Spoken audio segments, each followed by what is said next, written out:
வேகமாக விவேகமாக ஆற்றலோடு கடந்த 5 ஆண்டு காலமாக நம்மை வழிநடத்தி பாரதிய ஜனதா கட்சி இன்று ஒரு மாநிலத்திலும் ஆட்சியை பிடித்துக் கொண்டிருக்கின்றோம்.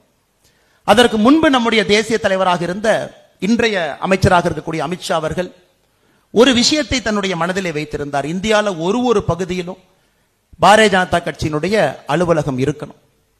அந்த ஒரு பகுதியிலும் அது நம்முடைய கோவிலாக நம்முடைய வீடாக இருக்க வேண்டும். பக்கத்தில் இருக்கக்கூடிய எல்லா மக்களும் நம்முடைய கட்டடத்திற்கு, நம்முடைய வீட்டிற்கு, நம்முடைய கோவிலுக்கு உரிமையோடு வர வேண்டும். அப்படிப்பட்ட கட்டடம் இருக்கணும். இந்த கட்டடத்தை நீங்க பார்த்தீங்கன்னா எந்த அளவுக்கு தொலைநோக்கு பார்வையோடு அந்த கட்டடத்துக்குள் நாம் போகும் பொழுது மாவட்ட தலைவர் அறையிலிருந்து எல்லோருக்கும் தேவையான அறை, ஒரு இடத்துல பேசுவதற்கு தேவையான வீடியோ கான்பரன்ஸ் ரூம், நாம் எல்லோரும் தொடர்ந்து படிக்க வேண்டும், நம்முடைய இச்சா சக்தியை வளர்த்துக் கொள்ள வேண்டும் என்பதற்காக ஒரு அலுவலகத்தில் புத்தகம் இருக்கக்கூடிய லைப்ரரி எல்லா பாரதிய ஜனதா கட்சி அலுவலகத்திலையும் இந்தியாவிலே வர ஆரம்பித்திருக்கிறது. இன்று ஒரே நாளில் 3 இடத்துல நம்முடைய அமித்ஷா அவர்கள் கோயம்புத்தூர், திருவண்ணாமலை, ராமநாதபுரம் 3 இடத்தையும் கூட துவங்கி வைக்கிறாங்க. அதற்கு உங்கள் சார்பாக நம்முடைய மத்திய அமைச்சர் ஐயா அமித்ஷா அவர்களுக்கு என்னுடைய நன்றியை தெரிவித்துக் கொள்கின்றேன். காரணம், என்ன ஒரு சிந்தனை இருக்க வேண்டும், இது போன்ற ஒரு கட்டடத்தை நம்முடைய தொண்டர்களுக்கு அர்ப்பணிக்க வேண்டும் என்று. அன்பு சகோதர சகோதரிகள், நாம் வேகமாக வளர்ந்து கொண்டிருக்கின்றோம். அதில் எந்த மாற்று கருத்தும் இல்லை. வேகமாக வளர்றனாலதான் நம்ம மேல கல்லையும் அதிகமா வீசுறாங்க.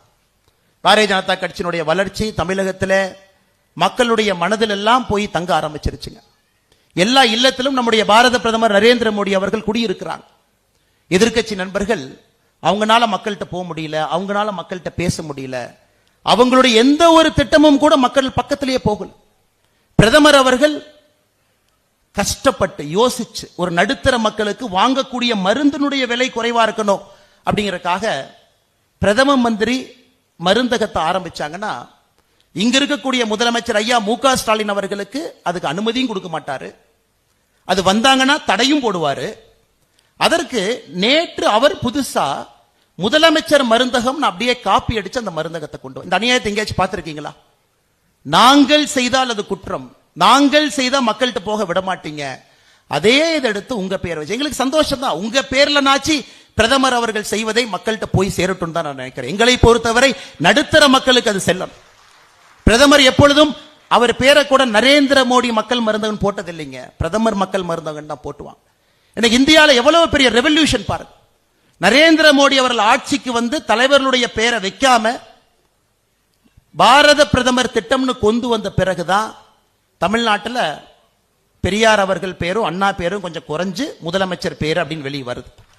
ஏன்னா பிரதமர் அவர்கள் இந்தியாவில் ஏற்படுத்தியிருக்கக்கூடிய மிகப்பெரிய பொலிட்டிக்கல் ரெவல்யூஷன் இந்த பர்சனாலிட்டி பேஸ்ட் பாலிடிக்ஸ்ல இருந்து சாமானிய மனிதனை நோக்கி அரசியலை கொண்டு வந்திருக்கின்றார். சாமானிய மனிதன் நோக்கி தமிழகத்தில் கலைஞர் நூலகம்னு பேர் வைக்கிறவங்க மருந்தகத்துக்கு வந்து முதலமைச்சர் மருந்தகம்னு பேர் வச்சிருக்காங்கன்னா அதிலேயே நாம் ஜெயித்து விட்டோம் என்கின்ற அர்த்தம். அன்பை சொந்தங்களே, அருமை சகோதரர், அதையெல்லாம் செய்திருக்கக்கூடிய உலகத்தினுடைய ஒப்பற்ற தலைவர் பாரத பிரதமர் நரேந்திர மோடி அவர். ஆனால் இன்று கடுமையாக நாம் பாடுபட்டுக் கொண்டிருக்கின்றோம். அதற்கு பரிசு கைது. ஒரு நாளும் பாரதிய ஜனதா கட்சியினுடைய தொண்டன் ஏதோ ஒரு இடத்துல கைதாகிறான். அந்த கைதை கூட இன்முகத்தோடு ஏத்துக்கிறீங்க, இன்முகத்தோடு. நேற்று ஒருவர்கிட்ட தொலைபேசியில பேசின சிறையிலிருந்து வந்த பிறகு பேசுவது வாடிக்கை. கூப்பிட்டேன், அண்ணா எப்படி இருக்கீங்க? அண்ணா ஒன்னும் பிரச்சனை இல்லை, 7 நாள் போயிட்டு வந்தேன், போகும் பொழுதே ஏற்பாடெல்லாம் பண்ணிட்டேன், வர்றதுக்கு 7 நாள் ஆகும், வீட்டுக்கு தேவையான பணத்தை எல்லாம் கொடுத்துட்டேன். அந்த அளவுக்கு பாரதிய ஜனதா கட்சியினுடைய தொண்டன் எதையும் எதிர்பார்க்காம களத்தில் திராவிட முன்னேற்ற கழகத்தை 2026 இருந்து அகற்ற வேண்டும் என்பதிலே தெள்ள தெளிவா இருக்கு. வேரோடு பிடுங்கி எரியப்பட வேண்டிய ஒரு இயக்கம் திராவிட முன்னேற்ற கழகம், வேரோடு. இன்னைக்கு முதலமைச்சர் அவர்கள் பட்ட பகல்ல கபட நாடகம் போறார், கபட நாடகம். நாம் ஹிந்தியை திணிக்கிறோமா? இப்பதாங்க 2 நாட்களுக்கு முன்பு காசியிலே தமிழ் சங்கமம் நிகழ்ச்சி முடிவுற்றிருக்கிறது. 3வது முறையாக, ஒரு முறை அல்ல, 2 முறை அல்ல, 3வது முறையாக பாரதத்தினுடைய பிரதமர் நரேந்திர மோடி அவர்கள் தமிழகத்தில் இருக்கக்கூடிய சொந்தங்களை அழைத்து சென்று காசியிலே தமிழ் சங்கமம் நிகழ்ச்சி 3வது முறையாக. சௌராஷ்டிரா தமிழ் சங்கம் நடந்து கொண்டிருக்கிறது. சிங்கப்பூருக்கு போறார் செப்டம்பர் மாசத்துல. திருவள்ளுவர் உலக கலாச்சார அரங்கம் சிங்கப்பூர். ஹூஸ்டன் அமெரிக்காவில் தமிழ் பல்கலைக்கழகம் அங்க இருக்கை, ஹூஸ்டன் பல்கலைக்கழகத்திலே தமிழ் இருக்கை. அவருடைய சொந்த தொகுதி வாரணாசியில, முண்டாசு கவிஞன் சுப்பிரமணிய பாரதியினுடைய இருக்கை வாரணாசியில். பாருங்க எந்த அளவுக்கு தமிழை நேசிக்கக்கூடிய ஒரு பிரதமராக நரேந்திர மோடி அவர்கள் இருக்கின்றார்கள் என்பது ஒரு நான்கும் சாட்சி, ஒரு நாள் இலக்கணங்க ஐயா. இங்கே நம்முடைய அமித்ஷா ஐயா இருக்கிறாங்க. நவம்பர் 12, 2022. ஐயா ஸ்டாலின் நல்லா கேட்டுக்குங்க. அமித்ஷா அவர்கள் சென்னையில் நவம்பர் 12, 2022 உங்களுக்கு ஒரு அறிவுரை கொடுத்தாங்க. மேடையிலே அமித்ஷா அவர்கள் என்ன அறிவுரை கொடுத்தாங்க? இந்தியாவில் மருத்துவ கல்வியிலிருந்து தொழில்நுட்ப கல்வி, medical education and technical education, அதை உங்களுடைய சொந்த தாய்மொழியில சொல்லிக் கொடுங்க ஸ்டாலின் அவர்களே.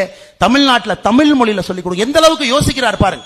இவர் 1, 2, 3, 4, 5 தாண்டி மெடிக்கல் எஜுகேஷனை பத்தி சொல்றாங்க.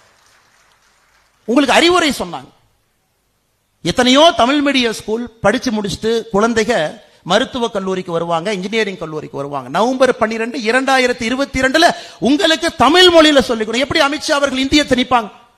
இதே அமித்ஷா அவர்கள் ஆட்சிக்கு இந்த துறையில அமர்வதற்கு முன்பு மத்திய ஆயுதமேந்திய காவல் படை சிஏபிஎஃப் இருக்கிறாங்க. தமிழ்நாட்டில் எத்தனையோ சகோதர சகோதரிகள் சிஏபிஎஃப்க்கு போறாங்க. சிஆர்பிஎஃப், சிஏஎஸ்எஃப் நம்ம பார்க்கிறோம், தமிழர்களை பார்க்கிறோம், பெருமையா இருக்கு. இதற்கு முன்பு இவர் அந்த இருக்கைக்கு வருவதற்கு முன்பு பரீட்சை எதில் இருந்துச்சுங்க? ஆங்கிலத்தில் இருந்தது, ஹிந்தியில் இருந்தது. உள்துறை அமைச்சராக வந்த பிறகு 13 பிராந்திய மொழிகள் தமிழ் உட்பட அந்த பரீட்சை எழுதலாம். 13 மொழிகள் முதலாக தமிழ்ல பரீட்சை எழுதலாம். இவர்கள் எப்படி இந்திய திணிப்பாங்க? ஹிந்தி திணிக்கப்பட்ட இந்தியாவிலே தாய்மொழியை திணித்துக் கொண்டிருக்கின்றார்கள் பாரத பிரதமர் நரேந்திர மோடி அவர்களும் உள்துறை அமைச்சர் அமித்ஷாஜி அவர்கள். அதனால எந்த ஊர்ல உட்கார்ந்து யாருக்கு நம்முடைய முதலமைச்சர் அவர்கள் கதை சொல்லிட்டு இருக்காங்கன்னு எனக்கு தெரியல. இன்னைக்கு அவர் ஆரம்பிச்சார், எந்த தமிழகத்தில் இருக்கக்கூடிய சொந்தமும் ஏற்றுக்கொள்வதற்கு தயாரா இல்ல. எல்லாரும் சொல்லிட்டாங்க, ஐயா பொய் சொல்றீங்க, என் குழந்தை விருப்பப்பட்டு மோடி ஐயா தமிழுக்கு இவ்வளவு மரியாதை கொடுக்கிறாங்க. அமித்ஷா அவர்கள் நேற்று விமான நிலையத்துக்கு வந்தவுடன் இன்னைக்கு பாருங்க, திருக்குறள் இருக்கக்கூடிய 133 அதிகாரம் பொறிக்கப்பட்ட பொன்னாடை அவர் கொடுக்கிறோம்.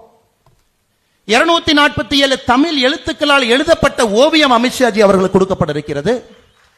இது பாரதிய ஜனதா கட்சி தமிழை வளர்க்கும், தமிழோடு இருக்கும் என்பதற்கு பாரத பிரதமர் நரேந்திர மோடி அவர்கள் வந்து கடைக்கோடி தொண்டன் வரை ஒருத்தரும் உழைச்சுக்கிட்டு இருக்கும்.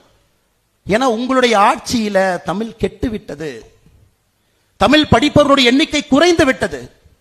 ஆங்கில வேலை கல்விக்கு எல்லாம் போயிட்டாங்க. முதலமைச்சர் நடத்தக்கூடிய குடும்பத்தினுடைய சொந்த பள்ளி உங்களுக்கு தெரியாது இல்ல, சொந்த பள்ளியில இந்தி திணிக்கிறாங்க. இது தெரிஞ்சவுடன் முதலமைச்சர் எங்க போயிட்டாரு? தொகுதி மறுசீரமைப்பு புதுசா ஒரு அஸ்திரத்தை கையில் எடுத்திருக்காரு, டீலிமிட்டேஷன். அதை நான் பேச விரும்பல, அமித்ஷாஜி அவர்கள் பேசுவாங்கன்னு நினைக்கிறேன். அதனால் முதலமைச்சர் அவர்களை நல்லா கேட்டுக்கு. நீங்கள் தமிழகத்தில் என்னதான் குட்டீகரணம் போட்டாலும் 2026 நீங்கள் வீட்டுக்கு அனுப்பப்படுவது உறுதி, அனுப்பப்படுவது உறுதி. அதுவரைக்கும் நீங்க குட்டியக்காரணம் போடலாம், அது உறுதியாகிவிட்டது. A desperate man tries desperate measures அப்படிம்பாங்க. ஒரு மனிதன் எந்த ஒரு சூழ்நிலையில் எந்த ஒரு வேலையும் இல்லைன்னா எதை வேண்டுமானாலும் செய்ய துணிவான் என்பதற்கு உதாரணமாக தமிழகத்தினுடைய முதலமைச்சர் ஐயா மு க ஸ்டாலின் அவர்கள் இருக்கின்றார். ஆனால் அன்பு சொந்தங்களே, நாம் இன்னும் கடுமையா உழைக்கணும். நீங்க பாருங்க, ஹரியானா, மகாராஷ்டிரா, டெல்லி 27 ஆண்டுகளுக்கு பிறகு அரவிந்த் கெஜ்ரிவால் அவங்க என்ன சொன்னாங்க? மோடிஜி அவர்கள் ஜெயிக்கணும்னா இன்னொரு ஜென்மம் எடுத்து வரணுமா. ஆல் டிக்டேட்டர்ஸ் டை எ டெரிபிள் டெத். அது உலகத்தினுடைய நியத்தி, உலகத்தினுடைய ஹிஸ்டரி. ஆட்சியில் இருக்கும் பொழுது கீழே விழுவது அவ்வளவு பெரிய வீழ்ச்சியாக இருக்கும். அரவிந்த் கெஜ்ரிவால் இஸ் டிக்டேட்டர், மம்தா பானர்ஜி அவர்கள் dictator, dictatorship quality. MK. Stalin அவர்கள்ட்ட டிக்டேட்டர்ஷிப் குவாலிட்டி. யாராவது ஒரு டிக்டேட்டர் சைக்காலஜி படிச்சீங்கன்னா அந்த ட்ரைட்ஸ் அப்படியே அவங்ககிட்ட இருக்கும். 2 மணிக்கு கைது பண்றது, கருத்து சுதந்திரத்தை நறுக்கிறது, பொய் பேசுறது, துணிக்கிறது, நாம பொய் பேசுறோம், நம்ம மேல பொய் சொல்றது. அதனால் அரவிந்த் கெஜ்ரிவால் அவர்கள் சென்று விட்டார். மம்தா பானர்ஜி அவர்களும் உங்களோடு சேர்ந்து வீட்டுக்கு 2026 போகத்தான் போறாங்க. அன்னைக்கு இந்தியாவிற்கு முழுமையான ஒரு சுதந்திரம் கிடைக்கத்தான் போகுது. அதை அமித்ஷாஜி அவர்கள் நடத்தி காட்டத்தான் போறாங்க. அருமை சொந்தங்களே, உங்களுக்கு இன்னொரு விஷயத்தையும் இந்த நேரத்தில் சொல்ல வேண்டும் என்பது என்னுடைய கடமை. புதிய தலைவர்கள் வந்திருக்கிறாங்க, புதிய தலைவர். இன்னைக்கு புதிய தலைவர்களுக்கு ஒத்துழைப்பு கொடுக்க வேண்டியது நம்முடைய கடமை. புதிய தலைவர் ரமேஷ் அவர்கள் இருக்கிறாங்க, பழைய தலைவர்கள் நாம் இருக்கிறோம். நம்மிடம் புதிய தலைவர் பழைய தலைவர் என்கின்ற வார்த்தை இல்லை. பாரதிய ஜனதா கட்சியினுடைய தொண்டன் என்கின்ற வார்த்தைக்கு மேல எல்லாம் அலங்காரம் தாங்க, அதுக்கு மேல எல்லாம் அலங்காரம் தான். அதனால் ஒற்றுமையாக எல்லோரும் இருந்து பணி செய்ய வேண்டிய நேரம் 2025 கண் முன்னால் வெற்றி தெரியுதுங்க. மோடி அவர்கள் வந்த பிறகு நம்பிக்கை நமக்கு வந்திருக்கிறது. தமிழகத்தில் பாரதிய ஜனதா கட்சி தேசிய ஜனநாயக கூட்டணி என்டிஏ ஆட்சிக்கு வரும் 2026 நம்பிக்கை இருக்கு. ஆனால் நீங்கள் இன்னும் தீர்க்கமாக, வீரமாக, விவேகமாக, இன்னும் ஆழமாக நீங்கள் பணி செய்ய வேண்டும் என்று அன்போடு சொல்லி, மிக அற்புதமாக இந்த கட்டிடத்தை, நம்முடைய கோவிலை, நம்முடைய வீட்டை மக்கள் பயன்பாட்டிற்கு கொண்டு வந்திருக்கக்கூடிய எல்லா குழு ஆர்கிடெக்ட்ல இருந்து, கொத்தனாரில இருந்து, மேஸ்திரியில இருந்து பணி செய்த எல்லா அன்பு சொந்தங்களும் இருக்கிறாங்க. அவர்களுக்கும் இந்த நேரத்தில் நன்றி தெரிவித்து, குறிப்பாக அண்ணன் சக்கரவர்த்தி அவர்கள் நன்றி தெரிவித்து, மேடையில் இருக்கக்கூடிய எல்லா அன்பு தலைவர்களுக்கும் நன்றி தெரிவித்து, கடுமையாக உழைப்போம் என்கின்ற சூழலை நீங்கள் எடுக்க வேண்டும் என்போடு சொல்லி, இந்த மகா சிவராத்திரி என்னன்னாலே எல்லாம் வல்ல இறைவன் ஈசன் சிவபெருமானுடைய அருள் என்றும் நமக்கு இருக்கும். மோடி ஐயாக்கு இருக்கு, அமித்ஷா ஐயாவுக்கு இருக்கு, நட்டா ஐயாவுக்கு இருக்கு, பாரதிய ஜனதா கட்சிக்கு இருக்கும். காரணம், நியாயத்தின் பக்கம் இருக்கிறோம். சில நேரத்தில் சிவபெருமான் அவர்களே விஷத்தை சாப்பிட வேண்டிய கட்டாயம் அவருக்கு இருக்கு. இவர்கள்லாம் விஷத்தை சாப்பிட்டு தான் இங்க இருக்கிறாங்க. இத்தனை ஆண்டு காலமாக விஷத்தை உண்டு உண்டு உண்டு காஷ்மீர்ல 370 ஒரு நாள் எடுக்கலீங்க, 50 ஆண்டுகள் ஆச்சு. ஒரு நாள் எடுக்கப்படல. அதையும் நாம் புரிந்திருக்கின்றோம். ஒரு நாள்ல எந்த வேலையும் நடக்காத அரசியல். சில நேரத்தில் பொறுமையாக இருந்து ஒரு விஷயத்தை கையாண்டு விஷத்தை உண்டு அந்த வெற்றியை நோக்கி செல்ல வேண்டிய ஒரு கட்டாயம் நமக்கு இருக்கு. அதனால் பாரதிய ஜனதா கட்சி நாம் அனைவரும் கூட சிவபெருமானை போல விஷத்தை உண்ணுவதற்கும் நாம் தயாராக இருக்கின்றோம். அதனால் மக்களுக்கு நல்லது நடக்க வேண்டும் என்று சொல்லி இங்க இருக்கக்கூடிய எல்லோருக்கும் நன்றி தெரிவித்து என்னுடைய உரையை முடித்துக் கொள்கின்றேன். நன்றி, வணக்கம். பாரத் மாதா கி, பாரத் மாதா கி, பாரத் மாதா கி.